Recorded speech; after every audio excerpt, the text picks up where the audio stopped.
going on, Jerome's Minnesota Vikings drafted Jordan Addison in the first round last year, and he had a very solid rookie season. 70 catches for 911 yards, 10 touchdowns, and all of the other hype went to the other rookie receivers. Blah, blah, blah, Zay Flowers, blah, blah, blah, JSN, blah, blah, blah, Quentin Johnston, blah, blah, blah, Rashee Rice, blah, blah, blah, Puka.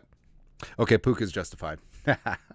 But what's amazing is that Addison put up these numbers with 4 different freaking quarterbacks, as well as Justin Jefferson missing the bulk of the middle of the season. Now, yes, Addison did get more targets during the middle of the year than he would have if Jefferson was there, but also Addison was getting wide receiver 1 coverage, cornerback 1s, safety help over the top, which he wouldn't have gotten with JJ in the fold. And Jefferson and Addison looking to form the best wide receiver duo in the National Football League. And Addison, I mean, before all of the stuff, all the off-the-field stuff for the second offseason in a row, like on the field, Jordan Addison has been dynamite. He's added muscle. He looks tougher, and like he looks like he's added strength without sacrificing speed.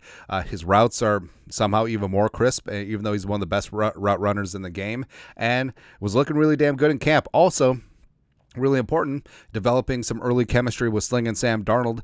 Number 3 had been a favorite target for 14 throughout the bulk of training camp and was just looking really damn good. But unfortunately, last week at joint practices, he got his ankle rolled up on. A Browns DB just sort of landed awkwardly on his foot and was carted off. And we Vikings fans were in a glass cage of emotion because same day as J.J. McCarthy undergoing a full meniscus repair out for the season, then all of a sudden it looked like the Vikings lost Addison, but O'Connell at the time said this, quote, "Heel," Jordan Addison, worked through the rehab process, and we look forward to getting him back as fast as possible, O'Connell said after the second of 2 joint practices against the Browns. I don't see him missing any extended time or anything like that. So, although it was just like routine soreness with J.J. McCarthy, not going to let that one go. It's the new Zimmer tweak. But the whole thing about it is that he sprained his ankle on August 14th. Now, it hasn't been the dreaded high ankle sprain. Haven't seen that reported anywhere out there, but he would have 26 days to get that thing as right as possible for before the September 8th opener against the New York Football Giants in New Jersey. And then update from Darren Doogie-Wolfson from Vikes fan page. Jordan Addison is dealing with a pretty significant ankle sprain that could set him back for at least another week or 2. Doogie mentioned on Score North. Wolfson doesn't think Addison will be 100% for Week 1's matchup against the Giants, assuming he plays. Now, it's important to note that O'Connell and company, right or wrong, like they don't generally trot out players until they're at or near 100%, right? And you saw this with Jefferson. You're going to see this with TJ Hawkinson, is that, hey, we're not going to roll you out at 70% just to have you be a decoy or anything like that. It is truly a next man up mentality. Now, that obviously would change if it was a high leverage game like late in the season, fighting for a playoff spot or the playoffs or the Super Bowl. But Week 1 against the Giants, it's a long ass season.